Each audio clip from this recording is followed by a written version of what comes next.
Okay, hello folks. We will go ahead and get started. We have got quite a full house filling up, always very exciting to see. So we're going to jump in. If this is the first time you're joining us virtually or in general, we do ask that everyone please remember to keep your microphones muted unless you're presenting or asking a question, just so we can make sure there's no feedback during the meeting. If you happen to forget to mute yourself, I may give you a quick mute just to help keep things flowing. But if you do have a question or a comment during the meeting, you'll certainly have an opportunity to speak. Otherwise, I uploaded a copy of the agenda to chat for anyone who wants to follow along. And we would normally skip right in here to our treasurer's report, but our treasurer is unavailable this morning or this evening. He was unable to attend. So next month, we will have treasurer reports for this past month and the coming month, as well as the annual audit report. So if you're very excited about financials, look forward to that. And we'll have those available next month. Otherwise, I'm going to introduce our guest speaker and also allow them to introduce themselves a bit. We have two representatives from the local Maryhaven Addiction Stabilization Center located here in Merion Village. If you've been around for a while, you may remember they came to us a few years ago to let us talk about the facility that they were opening. And now tonight they're here to share some updates on how things are going and a new program they're trialing for bus passes. So they'll share some information with you for about 5 to 10 minutes. And then when they wrap things up, we'll certainly open the floor for any questions folks might have. So I'm going to go ahead and turn the floor over to Kiera. Kiera, please take it away. Hi, thank you so much for introducing us. Like she said, my name is Kiera Tolliver. I am the Manager of Outcomes and Community Engagement at Maryhaven. And then with me is Mike Vaca. He is a clinical supervisor that we have over at Maryhaven as well. So for those of you who are unfamiliar, Maryhaven is a nonprofit organization in Central Ohio that helps people with substance use disorder.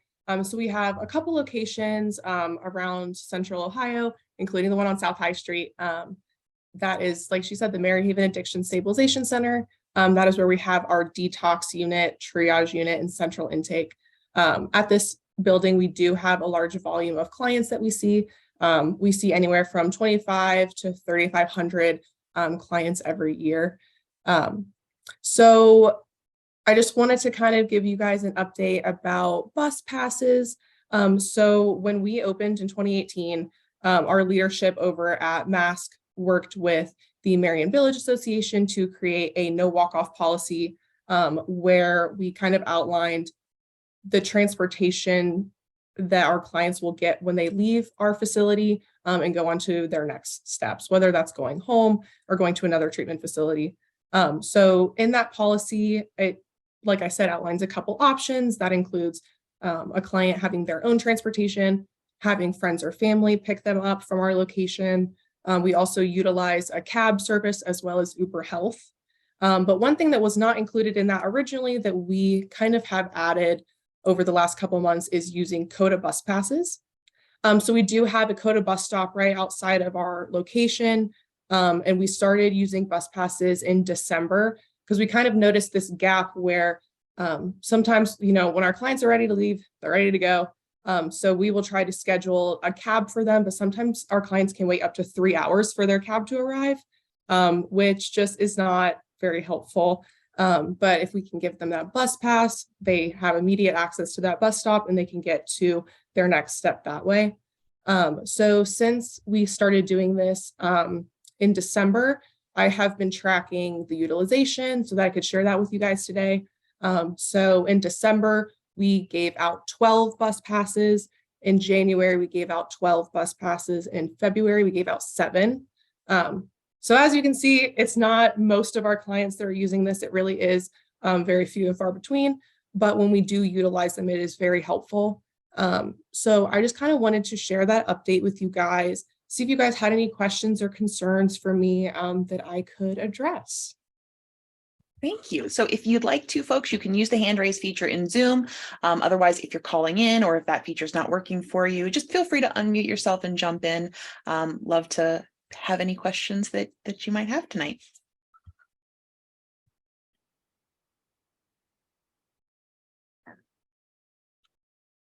I'm not seeing any hands raised yet. David. Hi there. Thanks so much for coming and talking to us today. I actually only moved into Merion Village in the summer of 2021. So I'm not familiar with the whole history of, you said, I think that this location opened in 2018. Can you just say, for those of us who might be newer, a little bit about the history of that location and kind of the experience in the neighborhood so far, and maybe how your programming or services have changed over the past 5 years? Yeah. So Mary Haven as an organization started back in the 1940s. And our original location is over off Alum Creek. So as this kind of field of addiction has been changing over the years, we've been expanding to try to meet the needs of our community. So when our location first opened back in 2018, we had detox and residential for our clients, all at that building, and then detox and residential over at Alum Creek as well. And then over the years, we've kind of changed how things run to make it run a little bit more smoothly. So now at South High Street, we only have our detox, our triage, and our central intake. So it has now created this location as kind of like the hub of Mary Haven. It's where a lot of our clients are going to start their journeys. So our central intake unit operates Monday through Friday. And if a client wants to be scheduled with any of our programming, they can come in there, meet with our clinical and our medical staff and get scheduled. Or our triage unit was created to alleviate some of the stress the emergency departments were seeing with overdoses. So that was created so if somebody overdoses, paramedics can actually bring them to our triage unit on South High Street instead of taking them to the emergency department. And then once a client is stabilized down on that crisis unit, they can move up to our detox, which clients are there for typically 5 to 7 days until they're medically stable. They kind of go through that detox process and then they move on to their next steps. About 60% of our clients actually do transfer over to our inpatient residential over at Alum Creek. That's a 30-day program. But everyone's journey looks different. So some people are going to go to other organizations or sober living or do outpatient or different things like that. But that's kind of like how our programming and stuff works. And like I said, we do see a high volume of clients. A lot of the clients that we see are like Medicare, Medicaid, uninsured. So that's kind of the population that we focus on. There are a lot of new organizations that are popping up that kind of primarily focus on private insurance as well. And those are scattered all across Central Ohio. But yeah, did that answer your question? Sorry, I kind of went off. No, yes, that was very useful. Thank you. I've walked past your building plenty of times, but not known a lot about your organization, and so I'm happy to know a little bit more about the services you're providing. That sounds great. Good, awesome. Joe, did you have a question? Yes, please. Yeah, thank you. Just with the new bus pass protocols, what is the protocol for you guys to ensure those individuals get to their next destination, so to speak? I know with the Ubers and the taxis that you guys typically provide, you have control over them getting to the next stop. What is the protocols that are in place to ensure that those individuals are getting to their next location, not just stopping 3 streets south or north and going to their next addiction? Yeah, so when we give that client a bus pass, like I said, it really is just for when the cabs are taking too long and our clients are trying to leave anyways. So instead of them just kind of walking off the premises and wandering around and trying to make it to their next place on foot, giving them that bus pass can ensure that. But also we can have our staff ensure that they get to the bus stop, but then where they go from there is kind of up to the client. Some of them may use that to get home. Once they're done with detox, some people do want to go home and kind of work through things on their own.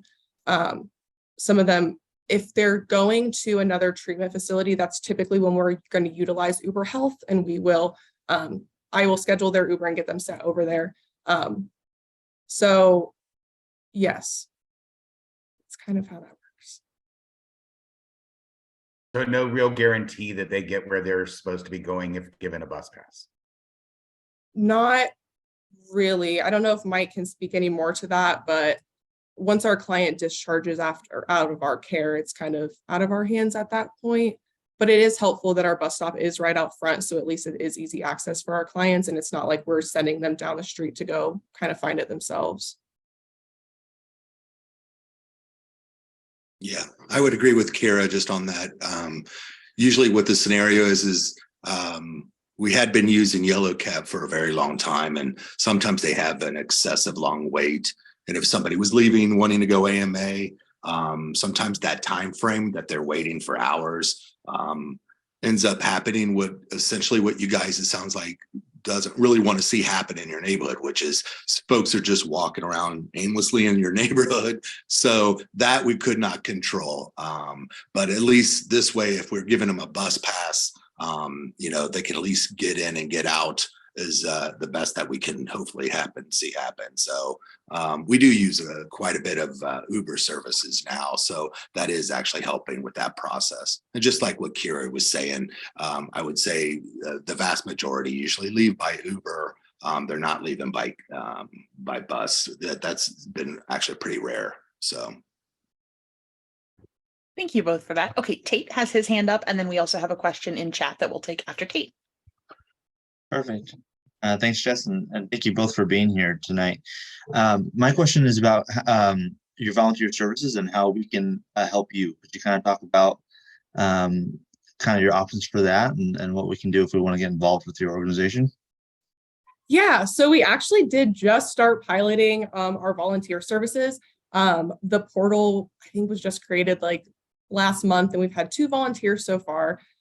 So I would be happy to send out that link to Jess if she wanted to share it with everyone after this meeting. So I kind of help facilitate that at South High Street. So the stuff that we have right now, since it is in the early stages, we do have volunteers come in to help serve meals to our clients. So we've had one person come help with breakfast and one person come help with dinner. Sorry, the cats are screaming. But yes, and then we also are having some volunteer opportunities for people to partner with our peer supporters. Those are people with lived experience who work at Maryhaven.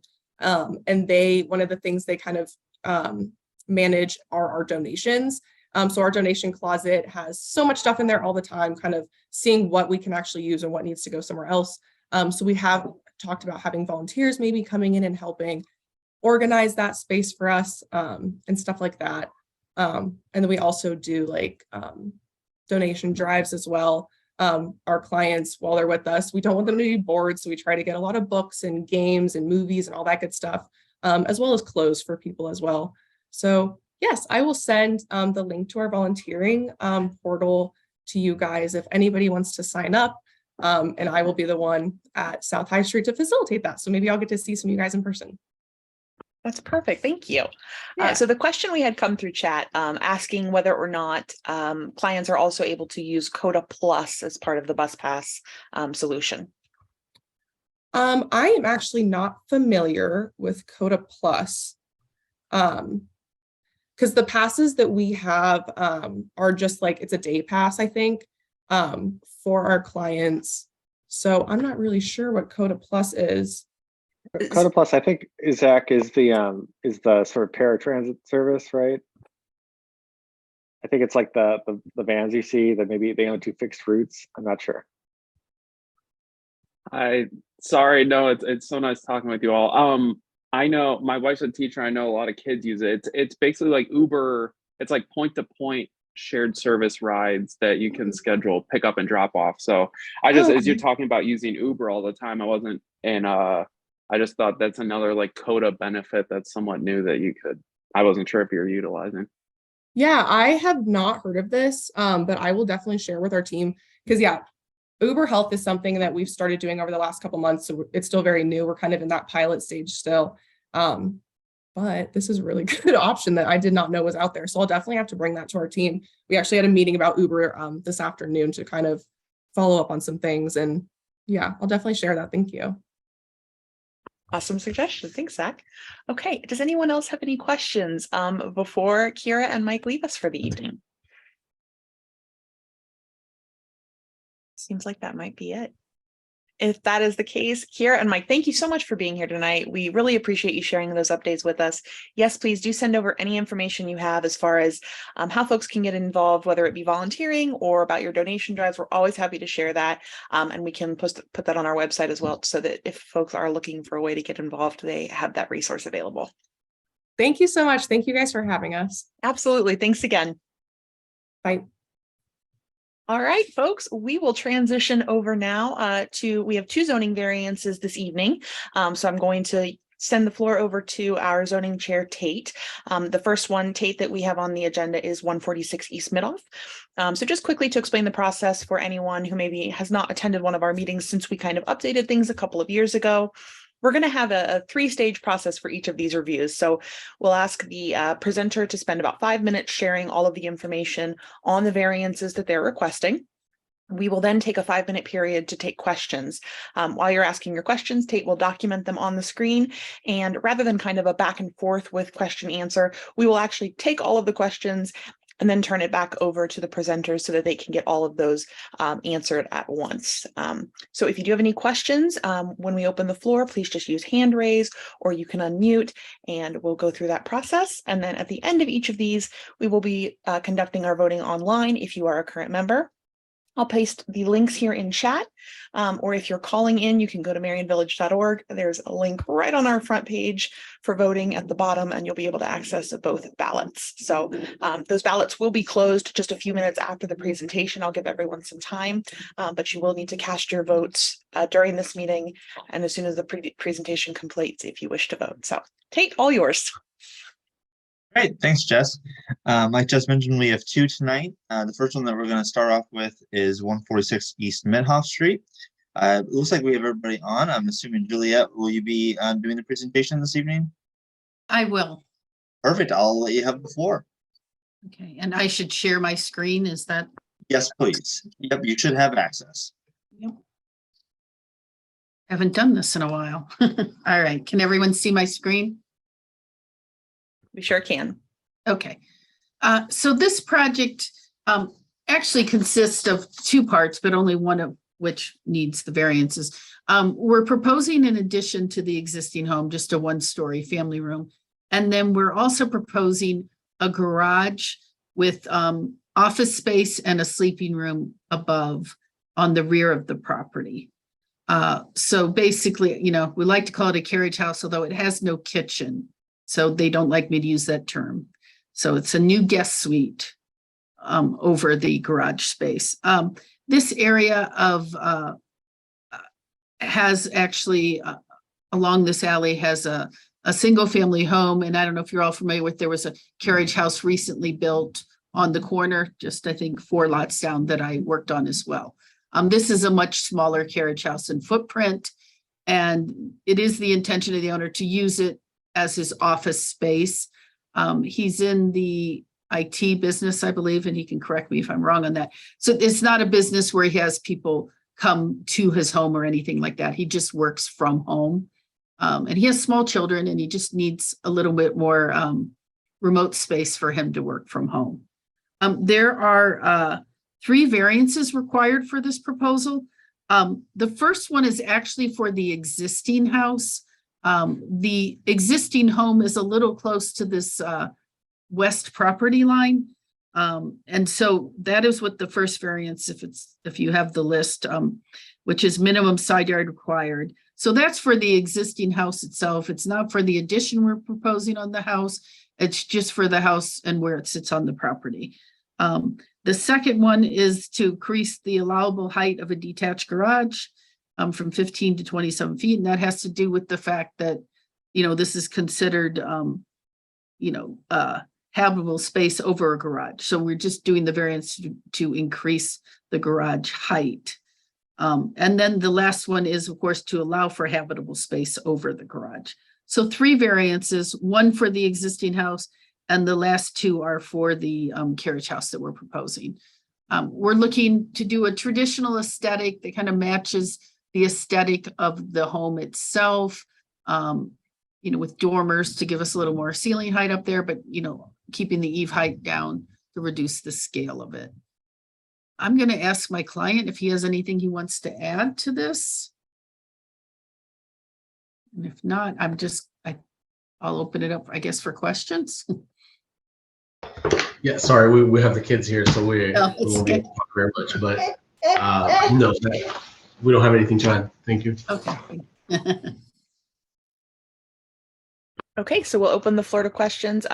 Juliet, Tate's going to take over the screen share so that he can have the questions on the screen as folks ask them. So I'm just going to go ahead and I will stop your share, and then Tate, the screen is all yours. And folks, you can go ahead and use hand raise now if you're able. If you're not and you do have a question, just feel free to unmute yourself and jump in.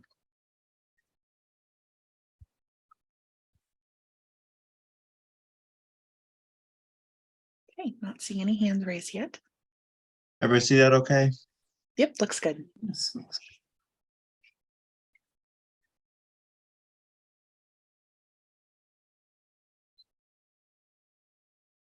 All right, still not seeing any. This is last call for questions.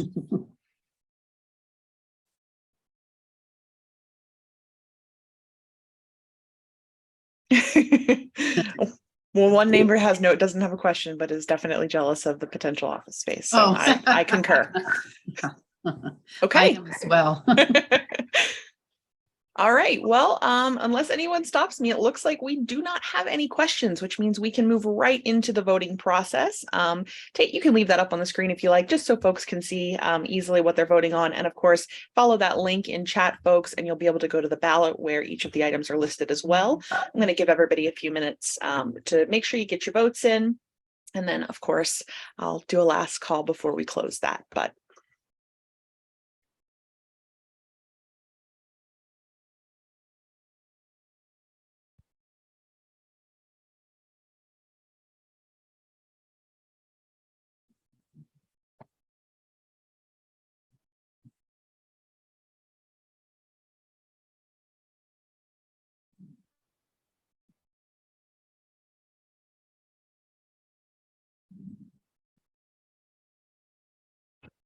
okay, we have about 7 votes in so far. And just to verify, folks, what will happen after this process, I will go through our form just to make sure that everyone that did vote this evening is in fact a current member. And of course, if not, those votes will be removed, but we will provide at least the count that we have now at the meeting once voting has closed. And then we will send those final counts over to the area commission. And they will, of course, then complete their own process as well. So unless anyone lets me know you're not finished yet, we have a total of 12 votes in, and I'm going to go ahead and consider that the final votes and provide the results. Anyone need more time? Okay. One last refresh here. We received a total of 12 votes. The votes are the same on all 3 items, items 1, 2, and 3. So there are a total of 11 votes in support of each item, 1 abstention, and none opposed. So as far as our recommendation, we recommend that no concerns in proceeding with these 3 variances. Great. Thank you very much. Appreciate it. Yes, thank you for being here and sharing and presenting, and good luck with your office space. Thank you. Thank you so much. All right, folks. Tate, the floor is yours. Awesome. So we're going to go ahead and go to our second one. Give me 1 second here. That is 1403 South 4th Street. I know the owner emailed me today and said he wasn't able to be there, but I believe Kevin Joseph will be doing the presentation. Is that correct? Yep. Correct. Perfect. I'll go ahead and let you have the floor. You can go ahead and share your screen. Yep. All right, did that work? Yes. Okay, so the variance we're requesting is to reduce the required number of spots from 4 to 3. The project that we are planning to build is a duplex with 1 unit in the front, 1 in the back. It's on a pretty narrow lot. It's actually only 30 feet wide. The plan is to put the parking off the alley in the back. The parking spots are each planned to be 9 feet wide, which does not leave room for the required 4th spot. So again, the request is just to have 3 instead of the typical 2 per unit, which would be 4 total.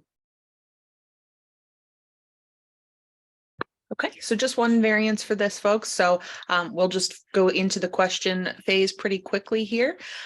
So Kevin, I'm gonna just temporarily end your screen share. We can bring it back up if we need to. Tate will take over. And then I see 1 hand raised. And so if there are other folks with questions, please go ahead and raise your hand. Just gonna give Tate a moment here to have the document on the screen so he can start getting those questions.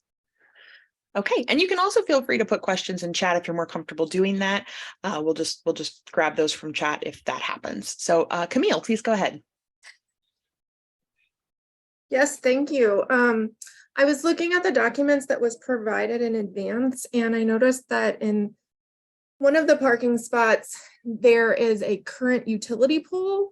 So one question is, what are the plans to, I guess, move that to make that usable? I would also, a second question would be if they have considered maybe doing some tandem parking. In this particular part of Merion Village, parking is quite crowded, and there are already a lot of other variances that have been approved in the area, especially for some businesses where they got variances of over 100 spots.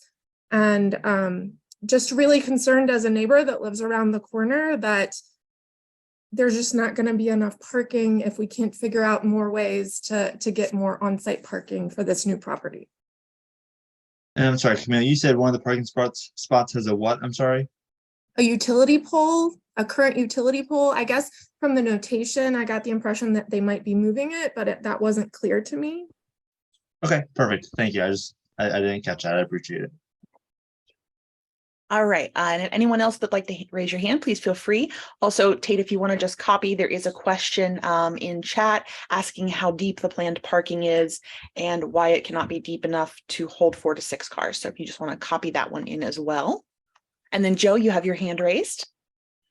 Yeah, I don't know if you were able to see the document that I put in the chat as well, but I've provided several facts about the parking in this area with the number of parking spots currently available, the number of houses already on the street, along with the variance that was approved by the Merion Village Association last year for 116 East Muller, with that 130 parking spots that are going to be on South 4th. I'd really hate to have the parking situation come to where we can't even have our friends and neighbors over because there's no parking. So I agree with Camille's thoughts of why can't the parking be double deep or angled, making the parking pad a little deeper to meet that 4 requirement, or even more than that 4 requirement.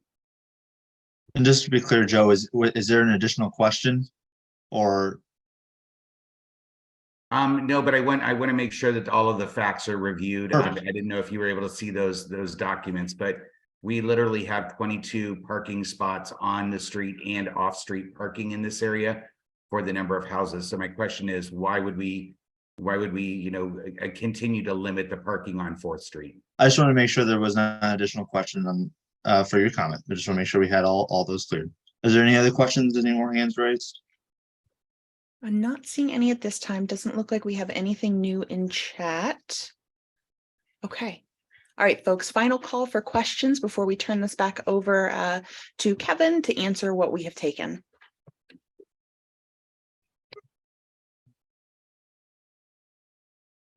Okay, looks like that might be it. So Kevin, if you want to go ahead and jump in, and if you can see what's on the screen, and if you just want to let us know your responses to those questions, please. Sure.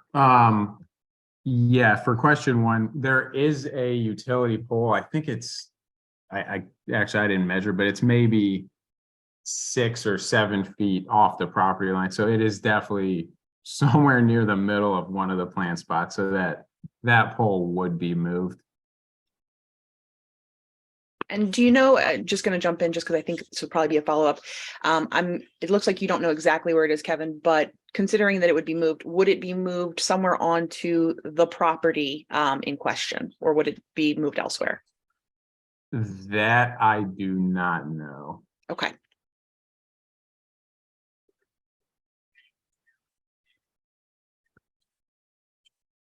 And going off that, have you considered tandem parking at all? We did. It might be useful if I share the screen again, if that's okay. Yep. We can just Okay. temporarily, Tate will stop sharing temporarily and then bring it back up for the next portion. Got it. Yeah, so we considered, it's probably hard to see, but there is 62 feet from the alley to the back of the house. A standard parking spot is 18 feet long. if we double it up, then it gets pretty close to the house. And I do not know the code, but there's actually minimum amount of lot that you have to leave undeveloped. I'm not sure whether or not we would get into that situation, but we are just trying to make sure that there's enough yard left to be usable by the inhabitants of the house. All right, thank you. And then I'll switch back over. Tate, if you want to pop your screen back up there. Thank you so much.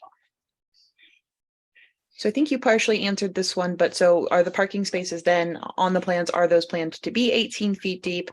And I think that the second portion of that question kind of goes in with the previous question about tandem parking, but Kevin, please go ahead.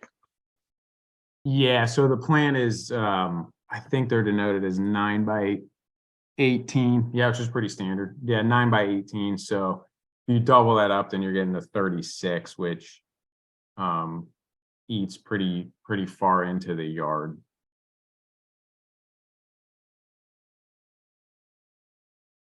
Okay, we have a couple minutes left, folks. So just very last call for any final questions that might have come up during the period where Kevin was answering before we move into voting. And some of you, of course, may have already voted, which is completely fine.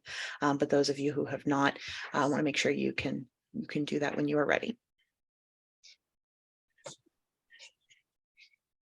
Okay. Looks like we don't have any other hands raised. So folks, please go ahead and feel free to vote. Oh, let's see, we have something here. Kevin, is the 62 feet from the house to the parking lot or to the alley? Yeah, so that is to the alley. So the entirety of the 18 feet of parking already takes up some of that 62 feet, if that makes sense. Okay. Yes, thank you for that clarification. Okay, folks, if you have not already, please go ahead and cast your ballots. Again, if you are calling in, you can access that from our webpage, merionvillage.org. Just scroll to the bottom, and I'll give folks a few minutes here to get your ballots cast.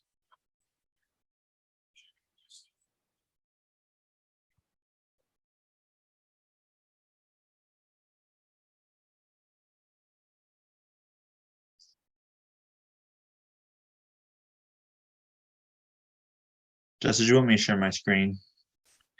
There's Or only I the go ahead? one item. Since we don't have numbered items and it's just one, I think it's okay Okay. that we can hang Perfect. in.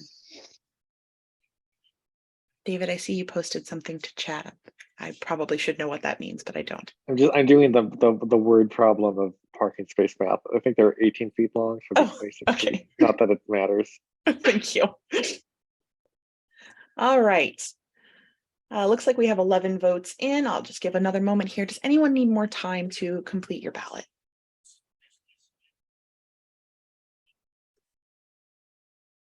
Okay, again, I'll share the numbers here. We will, of course, verify just to make sure everyone who voted is a current member. So this number may change before it goes over to the area commission, but of course we will publish those in our minutes. But we did receive a total of 11 votes. I'm sorry, let me refresh. Okay, we received a total of 12 votes, the same as the last. We have 6 votes in support, 2 abstentions, and 2 opposed. So as the count is now, this would also move forward as being supported. Again, because these numbers are close, folks, we will regardless be reviewing just to make sure that everyone who voted is a current member. And if there is any change to the recommendation, that will of course be published in our minutes before it is shared also with the area commission. But as of now, 12 votes, 6 support, 4 abstain, and 2 opposed. Okay, well, thank you so much, Kevin, for being here and for presenting this evening. And we will move forward with our next agenda items. Thank you very much, everyone. Thanks, folks. All right, let's go on to our next agenda items. Lauren, Mike, I know that you're here. Is Lauren with you, perhaps? Yeah, she's here. Lauren, would you like to talk about the scholarship? Yes, hi everyone. It's Lauren Larrick. So we have the yeah, you can turn the video on. Our chili cook-off is coming up in about a week and a half on Saturday, March 11th, at noon at Hey Hey Bar and Grill. So we're really excited about that. We always have a really good turnout. So if you haven't been before, it's actually how my husband and I, it was our first event that we went to in the neighborhood, and somehow it's how I got roped into the board. So please come. And no, it's a really good time. There's a veggie chili option. There's meat chili. We do a veggie and a meat winner and an overall winner. And you get a nice spoon. Again, one time Mike and I, not the same year that we joined, but we did win one year. Hasn't been repeated, but fingers crossed. So it's a really good time. And then more importantly, it supports the scholarship. So all the money we raise, it's if you come, I think Justice, am I right? It's $10. $5 for all you can eat, $5. and there will be some raffles as well. There we go. Yep. So $5. So that's a deal. You get so much chili and future gas for the bargain price of $5. And it's a really good turnout. And yeah, it supports our scholarship. So it's as the Merion Village, we partner with other neighborhoods and people on the South Side to do a scholarship for a South High School student. And we've in the last year or so, we've opened it up. It's not just to a college, any South High student who wants to pursue any type of, certification, degree, what have you, they can apply. And that is open. Now we have the application out, trying to get it in the hands of the South High students. It's on our website as well. There's a QR code, the whole 9 yards. So if you know anybody who is a senior at South High, or that might know a senior at South High, please help us get the word out. We love to, and we love to always bring them back. I think we're going to have a couple of past winners come to the cook-off this year, so we're excited about that. But yeah, it's going to be a really good time.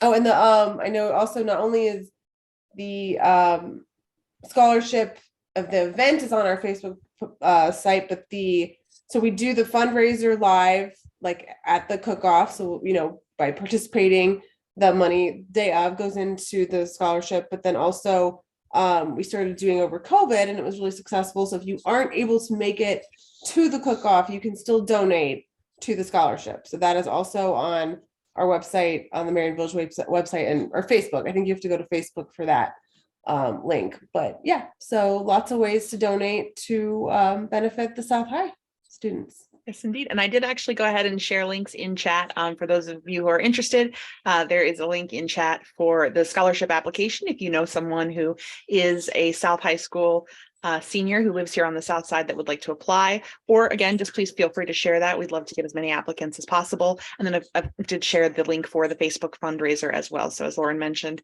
if you still want to support the effort, but you're not able to make it to the chili cook-off, you can make a donation through the fundraiser if you'd like to do so. So we do appreciate that. I saw somebody in chat.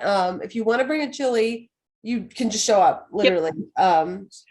Yep. It's always a mystery day of how many we're going to get. And it's usually a good time. So yeah, just come, just bring your chili.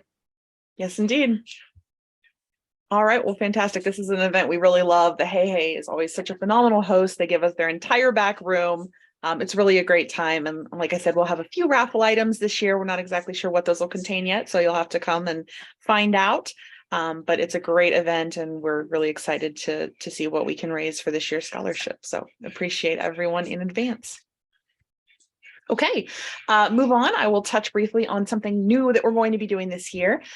This year will kind of be the first ever opportunity for us, at least current folks on the board and who are involved. I'm not sure if there's been something done in the past, maybe, but the Merion Village Association was actually founded at a meeting held on April 23rd in 1985. So MVA will turn 38 this year, and we are planning to have a Founders Day celebration on Saturday, April 22nd. We're hoping to tie that in with Earth Day, which is also the same weekend, and maybe just have some small pop-up events like a plant exchange, maybe a yoga in the park class, maybe something for kids to do. Still kind of feeling out exactly what that will look like. But we're hoping to host something at our info center, possibly yoga in one of our parks. We're really excited about it and hope that everyone will join us. So stay tuned for updates on that. We'll of course post information to all of our social media platforms. And that would be again held on Saturday, April 22nd. So really looking forward and hoping for exciting things. If you have any specific ideas of something you think you might like to see us do or you'd like to help us plan, just reach out to us, mvaboard@merionvillage.org. We'd love to hear from you since this will be a brand new event and we're excited to see where it goes.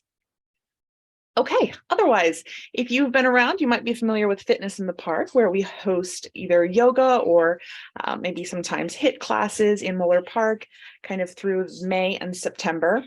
On Saturdays. Those classes are hosted thanks to volunteer time from amazing instructors. And then we ask that you just give donations directly to those instructors at the classes if you choose to participate. So excited to announce that we are planning to bring those back. The plan is currently that they will be every Saturday in May through September, except for the weekend of Columbus Pride, just because there's so much going on in the city that weekend. And it's really hard for folks to squeeze something else in. So every other Saturday during those periods, we would plan on having a class, and we'll have, we actually have a form on our website right now where there are any yoga instructors who are potentially interested in hosting a class or two, can send us their information and apply to participate because there are plenty of class dates available. So hope everyone's excited to see that come back. We're certainly excited to be bringing it back. All right, just touch on committee updates here. Nothing at this time for beautification. If you are interested in pursuing a beautification project for the neighborhood, we would love to hear from you. We're kind of always looking for someone who wants to tackle something beautification wise. And we're just going to do this committee in kind of, project driven pockets. So if something comes up and you'd like to help spearhead that or help support the effort, just let us know and we'll see what we can make happen. Also excited that there are 2 local neighbors who are potentially interested in helping us kind of revive our membership committee efforts. So really improving our outreach, making sure folks know about the association, that we're visible, that we're having, a good impact in the area. And I'll be meeting with both of them again here in the coming weeks. So very excited to see where that goes as well.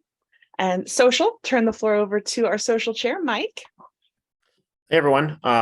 So this month we'll have a pretty fun, hopefully happy hour. So we have a somewhat newer neighbor here. Her name is Jessie, and she started an open mic night at Mid City Garage. So I thought it's perfect. We should just have our happy hour there, and it happens to be on Thursday nights, which is when we do our happy hours. So our next happy hour will be on the 16th of this month at 6 p.m. at Mid City Garage.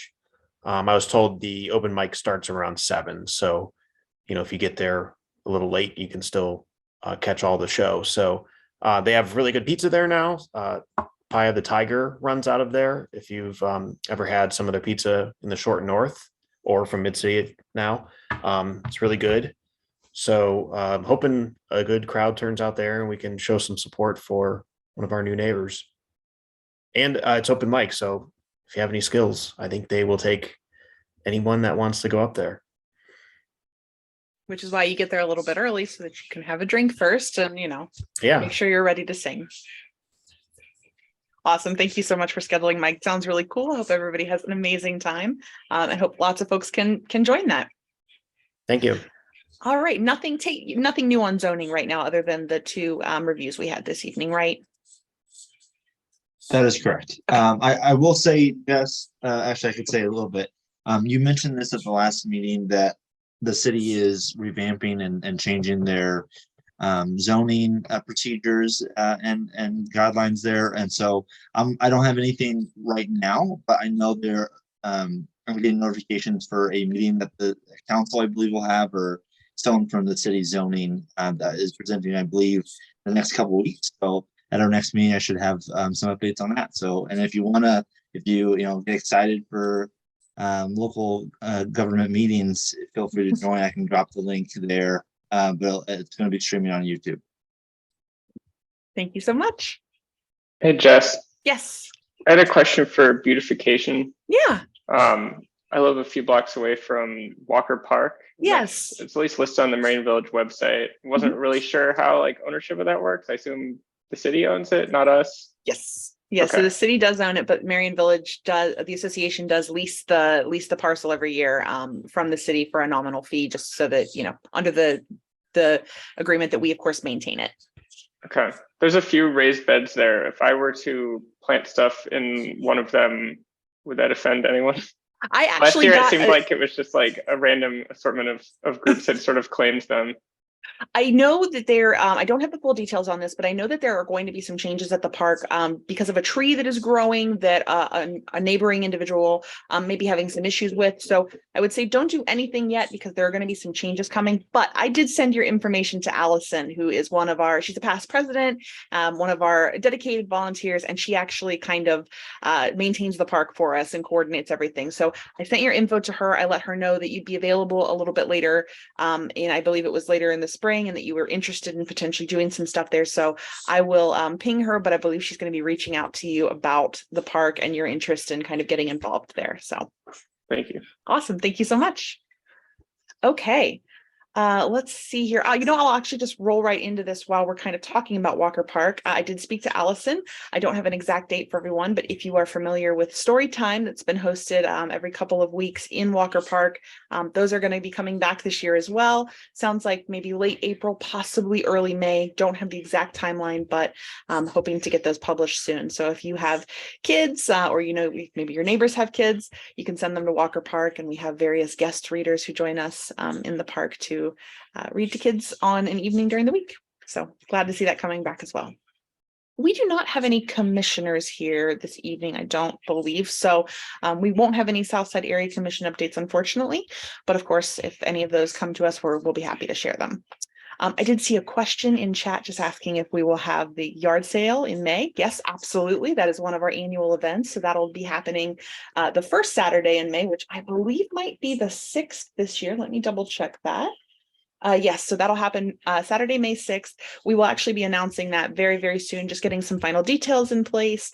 Hopefully, we'll be partnering with Goodwill again to take donations immediately following the yard sale down at our info center for folks who maybe didn't sell everything they wanted to, or folks who are just doing some spring cleaning. But we'll be announcing all of that very soon. So yes, absolutely, yard sale will be happening. That is a very popular event every year. Otherwise, just touch on some events. So we have coming up next week on March 9th from 7 to 8 p.m. virtually, our 2023 Merion Village Festival kickoff meeting. So if you are interested in helping to plan the festival for this year, please do join us at that meeting. The link is available on our Facebook page, and we will just be meeting over Zoom that evening, kind of determining some of the high level items for the festival, and then also making some selections on what folks are interested in actually coordinating for the event. So if you're interested, there's a couple people here. Actually, there's quite a few people here who were on the committee last year who are returning. Very excited to have them back. And we would also love to have new faces as well. So please join us if you're interested. There is also the Southside Scholarship Chili Cook-Off that Lauren mentioned. That's going to be Saturday, March 11th from 12 to 2 at the Hey Hey Bar and Grill in the back room. If you are bringing a chili, we definitely suggest that you get there earlier when possible, just so everyone has an opportunity to try your chili. But no need to sign up. Just come along and we'll get a number slapped on that chili so that folks can start tasting and voting. The third Thursday happy hour, as Mike mentioned, Thursday, March 16th, 6 to probably around 8 or so, depends on how interested folks are in maybe making it a later night. And that'll be at Mid-City Garage with an open mic night following. The Southside Area Commission will have their next meeting Tuesday, March 28th from 6:30 to 8 p.m. at the Parsons Library. So if you're looking for those updates, you'll be able to join them there. And last but not least, we have our next monthly meeting on Wednesday, April 5th at 7 p.m. held here virtually over Zoom. We hope you'll join us for that as well. And those are the only updates we have to share this evening. Does anyone have any questions, comments, anything they'd like to share before we adjourn this evening?